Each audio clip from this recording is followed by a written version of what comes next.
victoire au stade du 4 août de Ouagadougou devant les Fennecs d'Algérie. Nous en parlerons dans ce numéro de score. Championnat national de Ligue 1, la 22e journée qui se poursuit au stade de Modibo Keïta.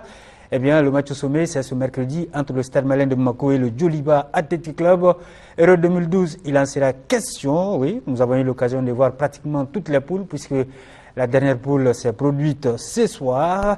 Et la rencontre tant attendue entre la France et l'Angleterre n'a pas connu de vainqueur. À l'arrivée, match nul, un but partout entre les deux équipes. La chronique des expatriés qui s'intéresse ce soir au jeune Khalifa Traoré, international espoir, qui évolue au Paris Saint-Germain. Mesdames et messieurs, bienvenue à ce numéro de score que j'ai le plaisir de vous présenter. Et j'ai le plaisir également d'accueillir sur ce plateau deux connaisseurs du football. Vieux Magan Keïta, qui est le président de l'association sportive de Korofina. Président, bonsoir et bienvenue sur ce plateau. Bonsoir Kodi, bonsoir chers téléspectateurs. Et Djibril Dramé, entraîneur national. Bonsoir Djibril et bienvenue. Bonsoir Kodi. Voilà. Avec nos amis, nous allons donc avoir tout le temps, en tout cas, de parler de ces différents sujets. Et sans plus tarder, nous allons donc nous rendre au stade du 4 août de Ouagadougou. Ah oui, avec cette belle victoire des Aigles du Mali. Il fallait se remettre en selle, ils l'ont fait, ils ont dû batailler puisque eh bien, le début de rencontre n'augurait pas d'un tel succès. Les Algériens qui ont marqué 6 minutes seulement après le début de la rencontre, mais les Aigles ont dû batailler pour renverser la vapeur. Je vous propose de suivre les grands moments de ce match Aigles du Mali, Fennecs d'Algérie. Avec nous pour vivre cette opposition. Mali-Algérie comptant pour la deuxième journée des matchs éliminatoires Coupe du Monde Brésil 2014, une rencontre délocalisée à Ouagadougou au stade du 4 août, donc la capitale du Burkina Faso. Situation socio-politique au Mali oblige. Et là on a les deux formations, les Verts, les Fennecs d'Algérie, l'exécution de l'Union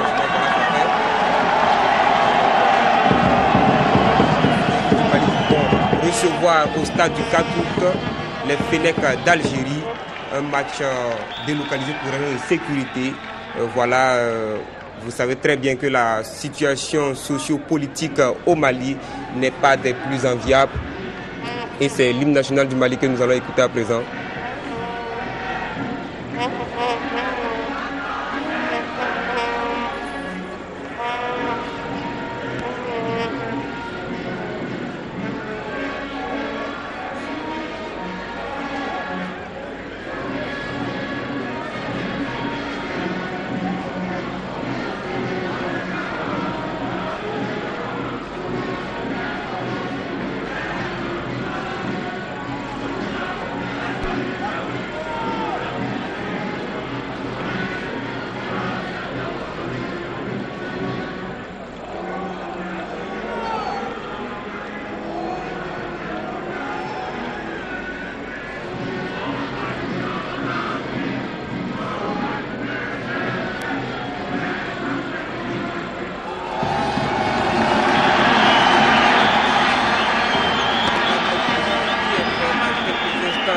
D'envoi de ce dernier match de cette deuxième journée sera donné par l'arbitre sud-africain Daniel Bennett.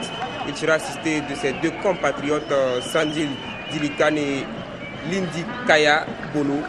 Voilà, amis téléspectateurs, vous pouvez constater l'ambiance qui prévaut au stade du 4 août. Il y a pas mal de Maliens ici au Burkina Faso et ça va être une rencontre explosive.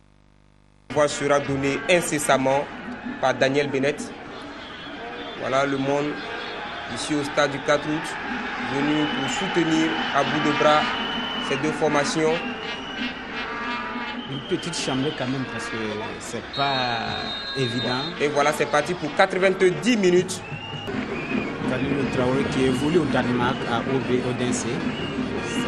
Voilà, c'était bien tenté, même si le portier algérien était sur la trajectoire de la balle.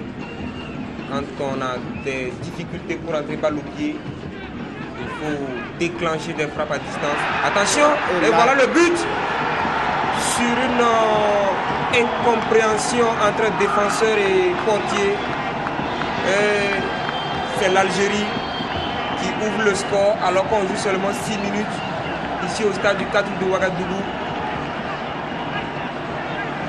On va revoir un peu le ralenti. C'est Slimani Islam, déjà buteur la semaine passée face au Rwanda.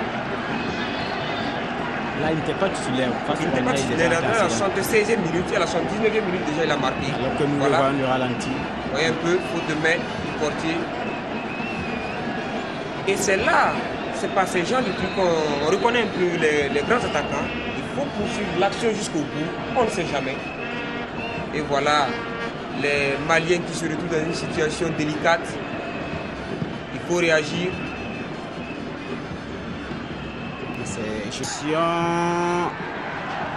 La frappe de Fegouli qui passe à côté. Et la passe en retrait de Slimani était vraiment très bien vue. Ce qui a permis à Fegouli de décocher une frappe. Sofiane Fegouli qui était entre-temps hésitant entre venir avec les Fennecs ou bien tenter pourquoi pas d'avoir une place avec les Bleus. On s'est reparti avec Tamboura, une longue balle en avant et les Aigles vont bénéficier d'un corner sur la tête du capitaine algérien. C'est le Keita aussi qui était un peu annoncé partant du FC Barcelone, mais pour le moment sont des Bleus de couloir. C'est pas encore sûr parce que dans son contrat, il y avait une clause qui disait que s'il n'est pas totalement titulaire, il peut demander un départ. Mais je ne crois pas que Tito, le nouvel entraîneur... Et c'est le but. L'égalisation ici au stade du 4 août pour les Aigles du Mali. Égalisation signée Ndiaye Mahmoudou. Et voilà qui relance complètement la partie. Et une égalisation qui vient au bon moment, à la demi-heure de jeu, ce qui va permettre aux Maliens de regagner en confiance, de se remettre dans le sens de la marche pour la recherche de la victoire. Alors qu'on revoit sur le ralenti, il monte et voilà, catapulte la balle au fond du filet, la détente de Mboli n'y peut rien.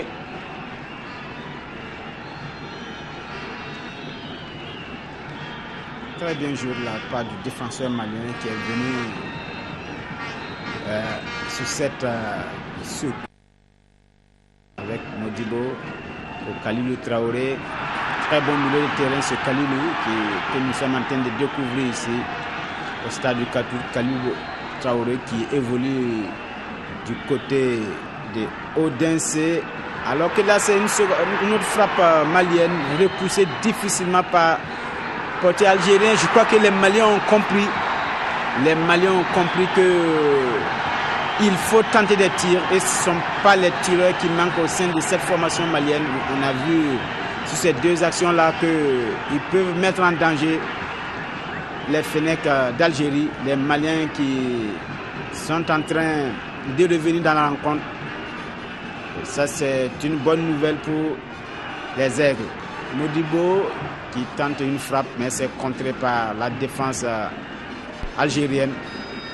Là, je crois que Mboli a eu une minute très très chaude. C'est Abdou Traoré, tête de renvoi. Attention. Et les Maliens, bonne sortie de Mboli. Et c'est vite reparti avec Fegouli. Fegouli qui a du champ, il a deux solutions. Il va frapper. Une frappe très enlevée qui ne donne rien. Et Mamadou Ouina, ça pourrait être le score à la pause. Ouais, je crois que je n'ai pas vu le tableau. La Bennett siffle la fin de cette première période du match de la deuxième journée du groupe H entre Maliens et Algériens délocalisés ici au stade du 4 août. Un but partout, le public malien qui peut être fier de son équipe, qui a su réagir au bon moment et qui a eu de la confiance pour inquiéter suffisamment cette équipe algérienne qui avait pris le dessus à la 6e minute. Et voilà, on va souffler un moment Mamadi Wena. Oui, on va, tout comme les joueurs, c'est vrai que cette équipe malienne a quand même le mérite parce que les 25 premières minutes ont été données par l'Algérie, mais depuis l'égalisation, le Mali a prouvé qu'il y a quand même du talent et je crois que la seconde période va être encore plus en l'air. En tout cas,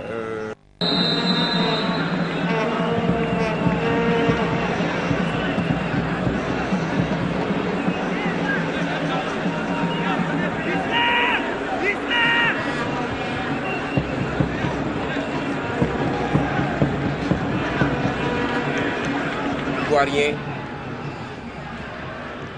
La FIFA qui a pour habitude de déplacer toujours 4 arbitres. Et là, il y a-t-il faute? Non. Je crois que l'arbitre central a dû juger que le Malien allait s'empaler sur la défense algérienne. Alors qu'on a aperçu tout à l'heure.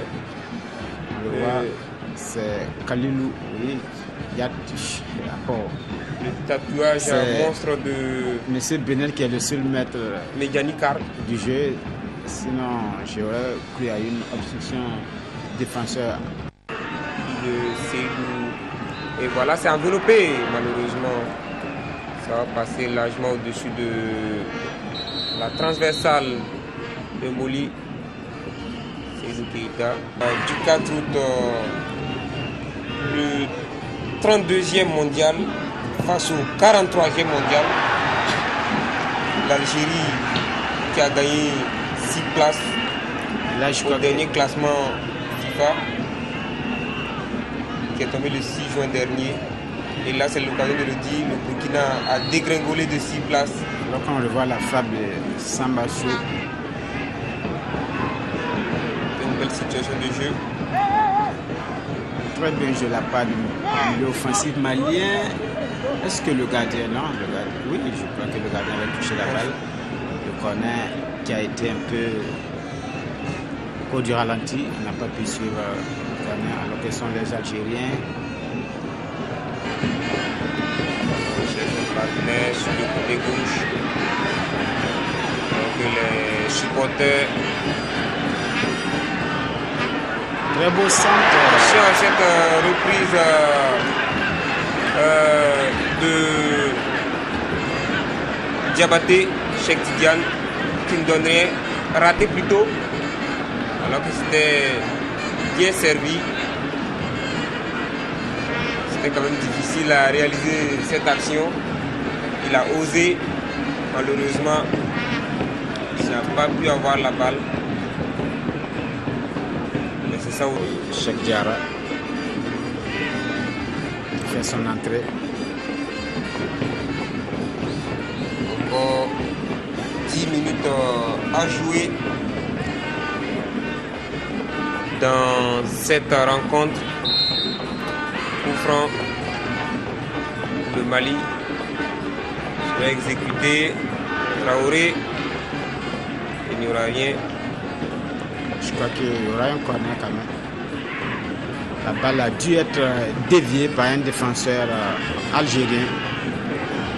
On cherche Diabaté, mais jusque-là, ça n'a pas encore donné le résultat escompté. Et attention, but! Et c'est le deuxième but malien ici au stade du 4 août, signé Maïga Modibo, qui délivre les Aigles et le Mali. J'imagine la joie du côté du Dioliba. Ici au stade du 4 août, en tout cas, le public acquis à la cause de la formation malienne s'est fait entendre. Et c'est tant mieux pour Amadou Diallo et ses poulets. Voilà, Diabaté qui était monté de la tête. Et Modibo qui a suivi l'action, qui reprend au fond des filets. Et c'est le but qui permet au Mali de prendre le dessus sur l'Algérie. 2-1, Mamadi Ouena. Ça va nous permettre de voir 10 minutes d'engagement de part et d'autre.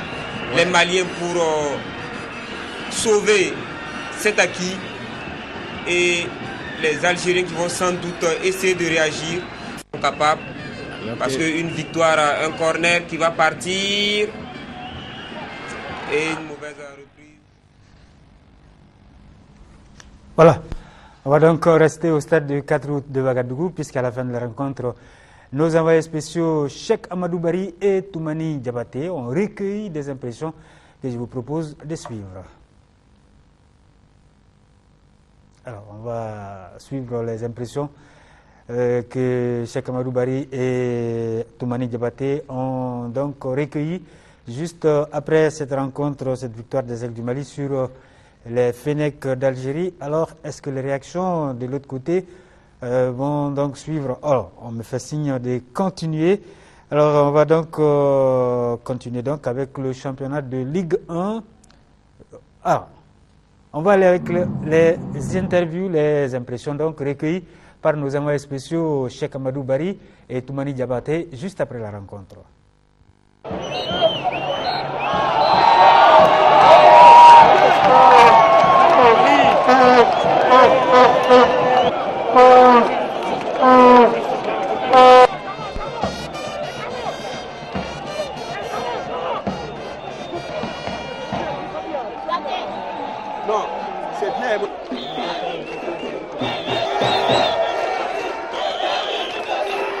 On est content, on a gagné, on va dire à l'extérieur, même s'il y a beaucoup de Maliens qui sont venus. On les remercie beaucoup parce qu'on sait que la situation est très difficile actuellement, mais ça fait très plaisir qu'ils viennent ici pour nous supporter. Ça prouve que les Maliens sont soudés. Les Maliens sont soudés. J'espère que ça va être une remise en scène pour l'équipe malienne. Oui, on espère. De toute façon, on a pris les 3 points. C'était important de gagner aujourd'hui par rapport au premier match. Maintenant, on a un point de retard sur le premier Bénin. Et voilà, on va se reconcentrer pour le prochain match, mais ça reste serré encore et très long. Ils sont là, les vous. Cette équipe algérienne, Il est trop les vous, qu'est-ce que vous avez à dire? On les remercie beaucoup, ça fait chaud au cœur. Ils sont venus nombreux. La victoire, elle est trop belle. Maintenant, on est super content de gagner ce match. Le petit groupe est relancé et tout le monde est fier. Maintenant, je pense que la population, tous les Maliens doivent se réunir parce que le Mali est un beau pays et on est content aujourd'hui. On a démontré qu'on est une vraie équipe. C'est le public malien qui est loin de vous, qui vous écoute de très loin parce que le match il est délocalisé quand même. Hein. Bah, vous savez, on a joué au Burkina aujourd'hui et malheureusement, on aimerait faire cette victoire devant notre public. Mais bon, j'espère que les Maliens sont contents au Mali et nous, on va rentrer avec la joie et je sais plus quoi dire, on est content. Cette remise en scène, elle sera pour de bon, disons. Ah, c'est sûr, il faudra compter sur le Mali pour jusqu'à la fin. Maintenant, le championnat est lancé et maintenant, les chances sont à nos côtés. Il faudra compter sur toutes les équipes. Le Mali qui confirme sa suprématie sur l'équipe algérienne. Non, vous savez, le football, c'est aléatoire. Aujourd'hui, on a gagné et peut-être que la prochaine fois, c'est eux qui vont gagner. Maintenant, on est content de gagner ce match-là et la suprématie, on la verra après la fin du groupe. On a fait un bon match et tout. Ça a été dur. Surtout en première mi-temps, on a pris un bibette. Mais après, on est revenu dans le match. Oui, mais ça vous permet d'être relancé par rapport à la qualification quand même. Hein. Oui, c'est vrai que ça va se jouer jusqu'à la fin. À la fin des dernières journées, ça va se jouer jusqu'à... C'est un match délocalisé. Il est loin le public malien. Qu'est-ce que tu as à lui dire? Non, mais parce qu'il faut être professionnel et tout ça, que ce soit à l'extérieur, à domicile, il faut jouer comme à domicile. Et cette victoire, c'est la victoire de tout le peuple malien, du nord au sud. Et on espère bien que cette victoire va galvaniser les joueurs pour qu'on puisse se qualifier pour la Coupe du Monde. Parce qu'aujourd'hui, nous, notre objectif, c'est de qualifier le Mali en Coupe du Monde et on est sur le chemin. Et je remercie tout le monde, tout le peuple malien, tout le monde, tous les ressortissants maliens, l'ambassadeur au Burkina, pour cette mobilisation des Maliens à Ouagadougou, c'est pour que le Mali puisse gagner. Je remercie les joueurs. Je pense que c'est une victoire qui est dédiée au peuple malien. Les sportifs veulent, par cette victoire, appeler le peuple malien à se retrouver, à dépasser leur déchirement, à se retrouver pour que le Mali, le grand Mali que nous connaissons, se retrouve et se reconstruise davantage. J'espère également que c'est une remise en selle pour l'équipe malienne après sa défaite au Bénin. Mais nous sommes désormais lancés, et je crois que c'est le déclic qu'on attendait. Les jeunes ont pu avoir suffisamment de ressorts pour montrer que le peuple malien est grand et qu'il va toujours se maintenir haut. On demande au public malien de soutenir davantage son équipe. Nous avons une bonne équipe, il suffit simplement de la travailler un peu et que l'équipe soit assurée du soutien de son public. Quand l'équipe est sûre de ce soutien, elle ira très loin. On revient sur ce plateau avec nos invités, Vieux-Makan Keïta. Alors, c'est vrai, victoire du ZEC du Mali, finalement, devant les Fennecs d'Algérie. Ce n'était pas évident, en tout cas au regard surtout de la défaite inaugurale face au Bénin. Les Aigles qui étaient un petit peu en doute face à des Algériens qui avaient vraiment le moral. Alors, vous étiez à Ouaga, vous pouvez nous raconter tout ça. Comment alors vous avez senti ces Aigles se surpasser pour finalement s'imposer? Non, les Aigles en doute, je ne crois pas trop. Je vous avais dit ici lundi dernier que j'étais persuadé que ces jeunes-là gagneront. C'est un très beau groupe. Et de l'interview, de ce que je retiens d'ailleurs de toutes ces images, c'est l'interview de Samba So, qui fait un bel appel à l'Union sacrée, qui fait un bel appel à l'Union nationale autour de ce jeune groupe qui, au Gabon, je le dis, je le répète, était en reconstruction et qui est en train de se construire progressivement, doucement mais sûrement. Il y a du talent. Il y a du talent, mais il y a également des garçons qui ont des valeurs inestimables, des valeurs de patriotisme, des valeurs, des vraies valeurs morales.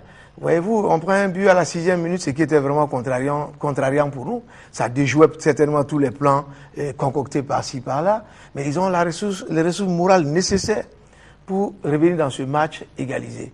Grâce d'abord à leur qualité technique, c'est vrai, c'est des garçons qui ont de l'allant, mais également grâce à leur capacité morale. C'est titanesque quand vous voyez le match que fait Samba So et comment dirais-je, Kalilou au milieu. C'est titanesque. Au-delà de leur qualité, de leur talent, ce qu'ils font, il faut avoir de l'envie, il faut avoir du cœur. Il faut se dire, je joue pour ce pays-là. Il y a des milliers de téléspectateurs. Ils l'ont dit d'ailleurs, hein, ils l'ont joué pour beaucoup de Maliens. Sinon, le contexte du match n'était pas évident. Pour nous qui étions à Ouaga, le contexte n'était pas évident. C'était même pas un match délocalisé. C'était un match, je ne pourrais même pas dire sur Internet, parce que les Algériens aussi avaient leurs supporters. Ils ont fait du racolage. Ils ont eu des centaines de supporters eux aussi, avec des drapeaux effigies algériens. Et c'est ce qu'ils voulaient d'ailleurs, créer un contexte de match où le Mali ne se sentira pas à la maison, forcément à la maison. Voilà. Alors, c'est vrai, Djiby, vous avez tranquillement suivi le match, vous avez eu le temps, en tout cas, comme on le dit, de détecter pas mal de choses. Alors, quelles sont justement les qualités que vous avez pu détecter, en tout cas chez cette jeune équipe malienne? Il reste entendu, hein, malgré la victoire, qu'il y a également des déchets qu'il va falloir corriger d'ici les prochaines séances. Merci bien, Kodi. Effectivement, comme vous l'avez si bien dit, chaque match a sa vérité. On a vu quand même une équipe malienne très volontaire, très engagée, pour ne pas dire mentalement dans le match. Vous savez que dans un match à ce stade de la compétition, dès l'entame du match, une équipe qui encaisse comme ça, suite à une situation, comme vous le savez, le gardien, par un problème de prise de balle, le ballon lui a échappé, l'attaquant a profité de cette situation pour marquer. Donc ce n'était pas du tout évident, comme l'a dit M. Keïta tout de suite, avoir les ressources nécessaires, avoir le moral nécessaire pour quand même revenir sur surface et puis tirer son épingle du jeu, ce n'était pas du tout évident. Et comme vous l'avez si bien dit, c'est un bon groupe, un groupe qui est quand même mentalement très fort et elle a quand même toutes les valeurs morales d'un footballeur, notamment l'engagement, la détermination, l'abnégation et des joueurs comme Samba So, Kalilou et puis Modibo Maïga qui, par rapport à ces matchs, ont quand même donné le meilleur d'eux-mêmes. Et moi, je pense que ça a été quand même salutaire. C'était quand même un 3 points précieux que les Aigles devraient coûte que coûte chercher pour pouvoir se relancer ou se repositionner dans cette compétition. Et au-delà de cet aspect, je crois que, comme vous l'avez si bien dit, quand on parle d'un côté positif, il faut parler aussi d'un côté négatif. Et on a tout à faire, sinon tout à refaire au niveau de notre division défensive. Parce qu'à ce niveau, je vois que la défense n'est pas aussi agressive. Quand je dis agressive, l'agressivité positive. Parce qu'il y a eu pas mal de tirs aux abords de la surface de réparation. Heureusement que les Algériens étaient très maladroits. Donc, il s'agit maintenant de revoir rapidement ça pour quand même se relancer encore dans cette compétition. Alors, Djemakan, avec cette victoire, est-ce que vous avez l'impression que Vieux-Pathé Diallo, en tout cas, a gagné un petit peu en galon? Bon, on n'a pas encore tiré le bilan, il va falloir le faire. C'est un entraîneur adjoint qui assure un intérim. Comme tout intérimaire, je crois que sa mission, en tout cas c'est la mission qui lui a été dévouée, arrive à terme. C'était de conduire l'équipe du Mali pour ces 2 matchs. Il va falloir évaluer. Et se dire est-ce qu'il y a lieu de continuer avec cet entraîneur. Mais je l'ai dit ici, je me reprends par rapport à la semaine dernière où je disais qu'il n'y a pas d'entraîneur miracle. Quand on a un bon groupe, on peut réussir des choses. Mais ce que je peux vous dire, moi je pense que Vieux continue ou pas, la question serait posée au niveau du comité exécutif de la fédération. À mon avis, c'est la bonne procédure pour qu'on puisse discuter tous, unanimement, de manière consensuelle, de manière réfléchie, afin de trouver la suite à donner à la chose. Mais quoi qu'il advienne, ma position personnelle, c'est qu'il faut un entraîneur de nationalité malienne. Parce que de bonnes sources, des sources dignes de foi, sur le dernier budget, je voyais, on me dit qu'il marge 1 milliard pour une année et quelques, l'entraîneur national étranger qui était Giresse. Je me dis, c'est ahurissant, c'est de l'ostentatoire, il n'apportera rien que nos compétences locales ne puissent apporter. Sommes-nous obligés de faire comme d'autres pays qui recrutent des Lamouchi, je ne sais pas qui d'autre, ou bien même l'Algérie, l'entraîneur Al-Joubi de l'Algérie? Oui, mais M. Guetta, l'objectif, c'est le résultat. C'est le résultat, c'est ce que je dis. Le montant qu'on met dedans. C'est pas quel que soit le montant. Le Mali ne peut pas se permettre de dilapider les ressources nationales, l'argent des contribuables, au prix de prendre un résultat. Il n'est pas évident. Ça fait combien d'années que nous sommes avec des entraîneurs étrangers? Il y a plus de 3 milliards en plusieurs années mis dedans, qui auraient pu permettre la formation des formateurs. 52 ans plus tard. Que les entraîneurs nationaux aussi ont prouvé. J'en suis convaincu, il y a peut-être des mauvais dirigeants, je vous le dis. Peut-être que c'est nous les dirigeants qui sont mauvais. On leur a confié des compétitions par le passé. Hein. Mais je dis qu'on les a confiés, c'est sûr qu'on n'a pas confié aux personnes qu'il fallait. C'est sûr qu'on n'a pas dégagé les profils qu'il faut, les critères qu'il faut. S'il y a quelqu'un de mauvais, c'est d'abord nous les dirigeants. Il ne faut pas qu'on se voie la face. Si nos dirigeants nous étions bons, nous serons capables de former des bons entraîneurs, de faire la formation des formateurs. Et je vous dis une fois de plus, autant que nous n'avons pas des ministres, des présidents ou docteurs étrangers, il nous faut un entraîneur national. Aucun pays du monde n'a pris une Coupe du Monde avec un entraîneur national. Sommes-nous si peu ambitieux pour continuer dans cette politique qui ne nous mène nulle part, où c'est des noms de l'ostentatoire et tout ce qui s'ensuit? Qu'on arrête ça. Tôt ou tard, on reviendra aux nationaux. Autant commencer maintenant. Quant aux milliards qu'on met dans ces gens-là, je dis et je le maintiens, mettons-le dans la formation des formateurs, mettons-le dans la formation à la base, en faisant de la préformation des jeunes et tout ce qui s'ensuit. Nous serons pendant 10 ans peut-être en arrière, mais après, nous serons 40 ans devant. Alors, qu'on ne soit pas frappé de cécité, que pour une fois, que ceux qui dirigent le football malien ouvrent les yeux et osent s'assumer, osent avoir de la vision. Il faut être visionniste. Si ce n'est pas le cas, il n'y a qu'à démissionner. On n'a qu'à se barrer. Si on est incapable d'aller sur ce terrain-là. Alors, on va revenir justement à ces éliminatoires, Djibril, avec cette victoire des Aigles du Mali. Et on rappelle d'ailleurs que l'autre rencontre du groupe Wali, le Rwanda et le Bénin partageaient les points, un partout. Alors, est-ce que vous avez le sentiment que désormais, sur le plan psychologique, toutes les équipes ont les mêmes chances de qualification, ou même que les Aigles ont un petit plus psychologiquement par rapport notamment aux Algériens? Vous savez, à ce stade de la compétition, il y a plus de petites équipes. Hein. C'est une compétition qui est déjà relancée, on l'a dit tantôt, parce que vous venez de le dire, Bénin, déjà qui se positionne avec 4 points, suivi du Mali 3 avec Algérie 3. Et moi, je pense que ça veut dire que la compétition est relancée dans cette poule.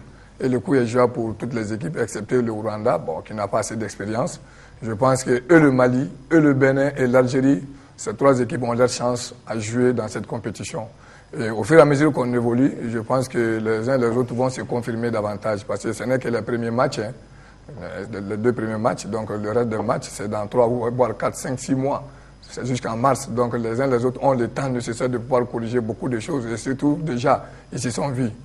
Et le Mali a eu la chance de voir le match du Bénin, aussi bien que le Bénin a eu la chance de voir le match des Algériens, des Ougandais. Donc chacun, en ce qui le concerne, va quand même profiter de l'occasion, analyser les technologies aidant, les points forts et les points faibles de chaque équipe, essayer de corriger au fur et à mesure qu'on évolue. Et donc moi je pense que chaque équipe a son mot à dire et le coup est gérable pour les 3 équipes.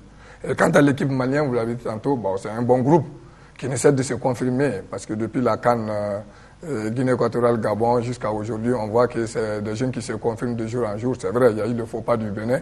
Et moi, je pense que ça a été un faux pas parce qu'ils l'ont prouvé par ce match que vraiment, ils sont là, ils sont quand même pleins d'ambition, ils veulent aller loin, ils ont envie de prouver quelque chose. Et ce qui caractérise ce groupe, c'est le patriotisme. Parce qu'après chaque victoire, ils pensent au peuple malien, ils pensent aux supporters maliens. Et je vous dis honnêtement, moi, ça ne m'a pas surpris parce qu'il y a des jeunes là-dedans que j'ai eu la chance de les encadrer au niveau des catégories des jeunes. Et je dis que vraiment, ils ont quand même leur chance à jouer dans cette compétition. Alors, on va changer de chapitre pour parler du championnat de Ligue 1. On en est à la 22e journée. Alors, on va poursuivre en tout cas avec notamment on reste toujours au stade du 4 août avec les ambiances que Toumani Diabaté et Amacheikh Amadou Barry ont donc eu le plaisir d'avoir. Nous les suivons.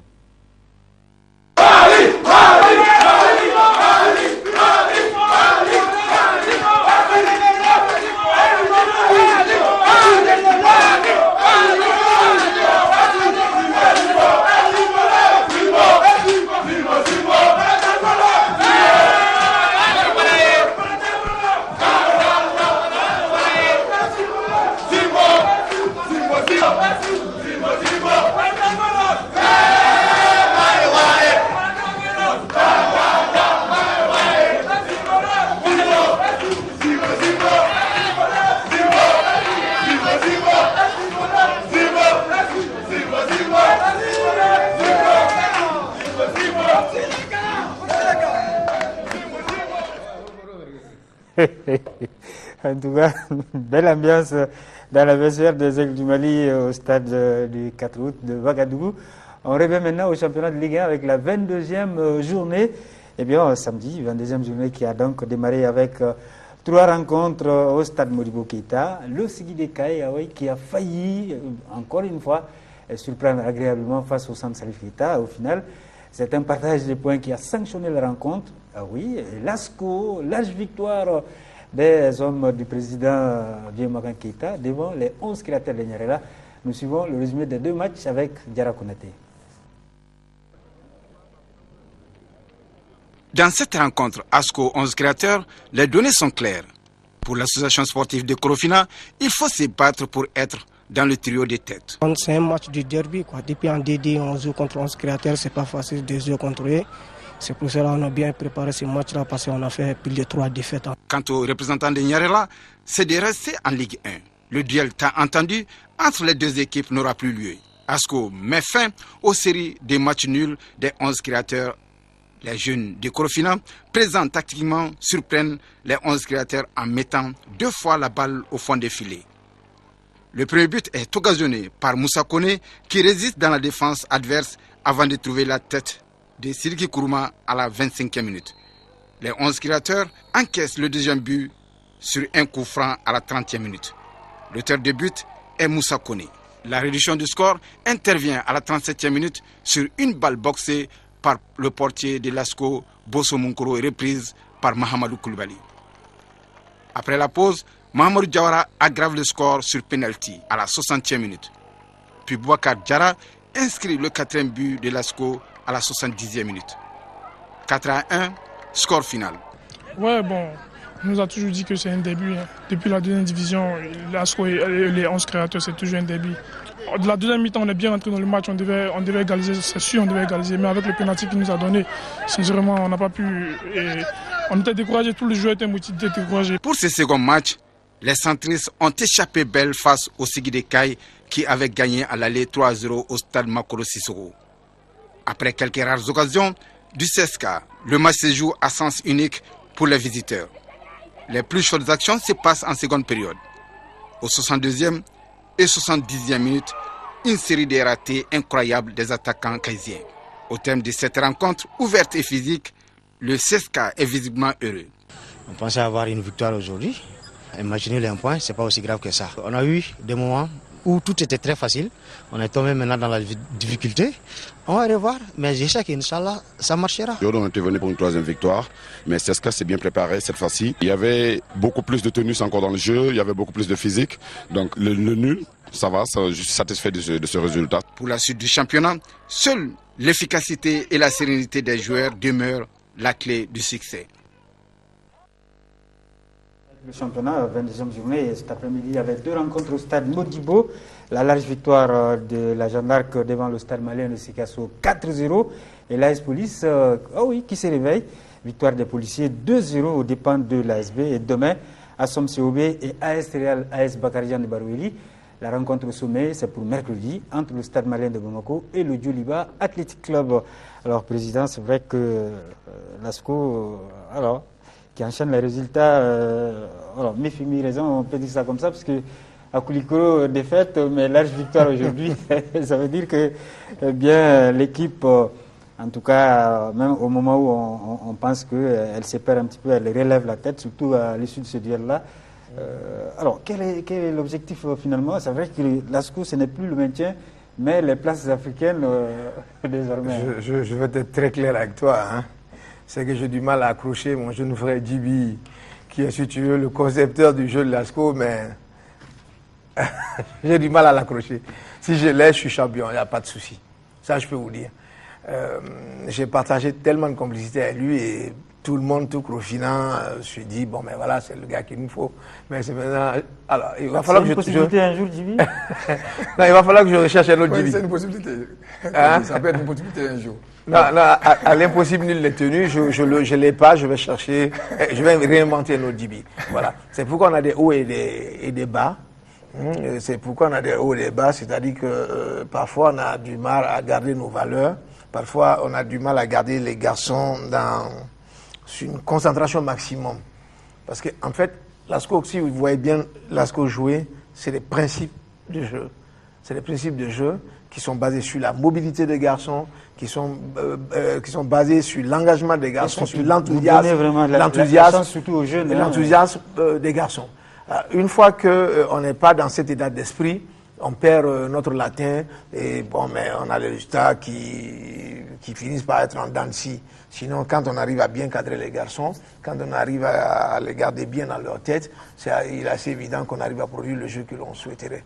Bon, par ailleurs, le championnat malien aussi, c'est très compliqué. C'est-à-dire c'est très dur, c'est très engagé. Il y a un nivellement de valeurs tel que toutes les équipes peuvent gagner les unes contre les autres. En tout cas, c'est du suspense, que ça soit au niveau en tout cas des leaders. Voilà, Sida Foot se prépare à organiser un grand match de gala. Ce sera le 19 juin au stade Modibo Keïta. L'événement verra donc la participation des Aigles du Mali et de plusieurs autres stars du continent africain. Compte tenu de la situation, les organisateurs l'ont mis sous le signe de la paix au Mali. Pour une adhésion totale, les initiateurs ont sollicité le concours du syndicat national des commerçants d'État du Mali. C'était à la faveur d'une rencontre avec les membres du SINACODEM. Écoutons successivement Cheikh Omar Sako, secrétaire général du SINACODEM, et Boubacar Soumaoro, promoteur Sida Foot. Ils sont au micro de Al-Jumatina. Même de Sida Foot, parce que je pense que nous, on cherchait une occasion de montrer à l'opinion nationale et internationale, de dire que les Maliens, il y a eu des problèmes au Mali, mais au jour d'aujourd'hui, tout va très bien, les Maliens sont ensemble. S'il y a une organisation qui a pensé à faire quelque chose, surtout à travers le sport, donc vraiment le syndicat national de commerçants d'État du Mali ne fait qu'à saluer et adhérer à ces projets. Le SINACODEM est vraiment ravi de l'initiative. Ils ont décidé vraiment d'accompagner cette année Sida Foot pour la paix au Mali, parce qu'on a décidé que tout le monde se met en blanc pour se donner la main, faire ce grand match de gala dont il y aura la présence des grands joueurs venus d'autres pays et du Mali. Le choix de Sinakodem, ça se montre très simple parce qu'aujourd'hui, quand on parle du football en général, c'est les commerçants qui marchent plus le foot. C'est les plus grands supporters des aigles du Mali, des clubs maliens. Donc nous avons décidé vraiment de responsabiliser Sinakodem parce que c'est une grande structure qui est bien organisée et qui pourra faire une grande mobilisation pour la région. L'événement de cette année, ça se passe très bien vu déjà que l'ambassadeur est Seydou Keita et on a réussi à avoir aussi d'autres joueurs, des grands joueurs comme Alain Traoré d'AJOCR, Charles Kabore de Marseille, Jonathan Pitroipa à Rennes, Stéphane Sessignon du Bénin et sans oublier aussi Kalilou Fadiga et la Diouf. Donc cette année, ça promet vraiment, ça va être du lourd. La finalité, d'abord, c'est montrer déjà que vraiment les Maliens sont prêts vraiment à faire du Mali un pays dont il fait bon à vivre et aussi de lancer vraiment et montrer à nos frères et sœurs et parents qui sont au nord du Mali que vraiment le Sud pense vraiment à eux et que bientôt le Mali sera toujours un pays, un et indivisible. Voilà, une belle fête en perspective. Voilà, les combattants du Kung Fu Wushu se sont retrouvés samedi à la Maison des Jeunes de Bamako. Cette soirée avait pour but de donner les prix aux lauréats des compétitions internationales et Abdul Karim Kaba a suivi pour nous cet événement. Récompenser les combattants lauréats des dernières compétitions mondiales et africaines, comme les 7 médailles du 3e championnat africain de Kung Fu Wushu qui s'est tenu à Dakar au Sénégal l'année dernière, voilà l'objectif de cette remise. Pour rappel, de 2007 à nos jours, le Mali, à travers la Fédération malienne de Kung Fu Wushu, a remporté 17 médailles, dont 5 en or, 9 argent et 3 bronzes. Ce résultat des pratiquants de Wushu a été grâce à l'engagement des autorités maliennes et l'accompagnement de l'ambassade de Chine au Mali. La Fédération malienne de Kung Fu Wushu, depuis sa création plus d'une vingtaine d'années, est restée et restera toujours fidèle à son engagement de vulgariser le Wushu au Mali conformément à son statut et règlement intérieur. Grâce à la collaboration de la Fédération et de l'ambassade de Chine, le Kung Fu malien a eu beaucoup d'avantages, à savoir la venue des moines du temple de Shaolin, l'obtention de certains matériels de Wushu, participation au championnat de Wushu en Chine, participation à toutes les cérémonies organisées par l'ambassade de Chine, la remise d'un important lot d'équipements sportifs à la police nationale à la demande du père fondateur de Wushu au Mali, commissaire Cheikh Koulibaly. Le succès du Mali lors de ces différentes compétitions internationales de Kung Fu est dû au soutien du ministère des Sports et de tous les pratiquants de Kung Fu. Comme dans toutes les cérémonies de Wushu, les démonstrations des différentes communes ont été l'un des moments forts de la soirée. Dans quelle démonstration, le jeune Bourama Karamé de la Romaine 2 s'est beaucoup illustré. On a aussi noté la présence des combattants de Viet Vidao. Des cadeaux et des diplômes de reconnaissance ont été donnés à ces vainqueurs pour inciter les autres à faire mieux afin d'être sur le podium. Voici venu à présent le moment du groupage en sport de masse. Le top 4 du championnat régional de football de Ligue 2 est entré dans sa phase active à Mopti depuis le samedi 2 juin 2012 avec la confrontation AS Sabana, Bani Club de Mopti en première journée. Et l'AS Sabana l'emporte par le score sans appel de 4 buts à 0. 4 buts inscrits par un seul joueur, Lassine Konta. Toujours au compte de cette première journée, c'est le Debo Club habillé en vert qui était face au centre maliano-belge ce dimanche 3 juin 2012 au stade Barima Bokoum de Mopti. Et le duel a tourné à l'avantage des Verts du Debo Club qui se sont imposés par le score de 2 buts à 0.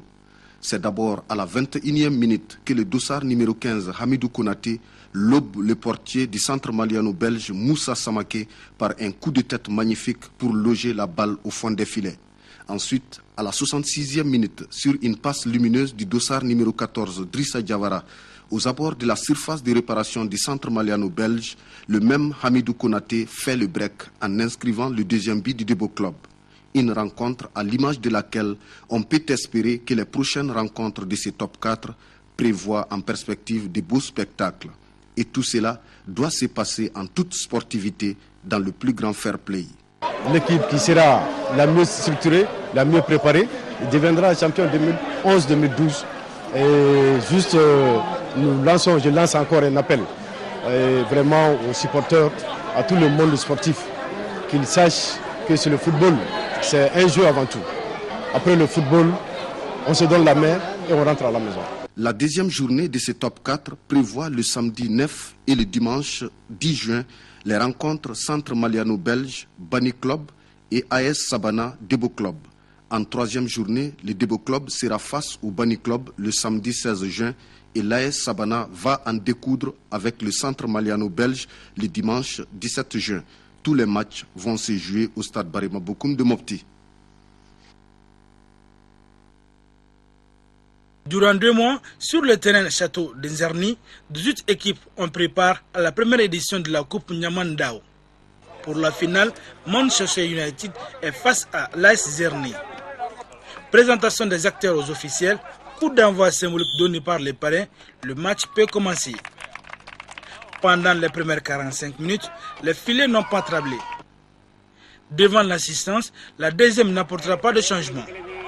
Il a fallu l'épreuve de tir au but pour départager les formations. Et dans cet exercice, ce sont les joueurs de Manchester United qui ont le pied heureux. 5-4 et remportent du coup cette première édition de la Coupe Nyamandao aux dépens de l'AS Nzerni.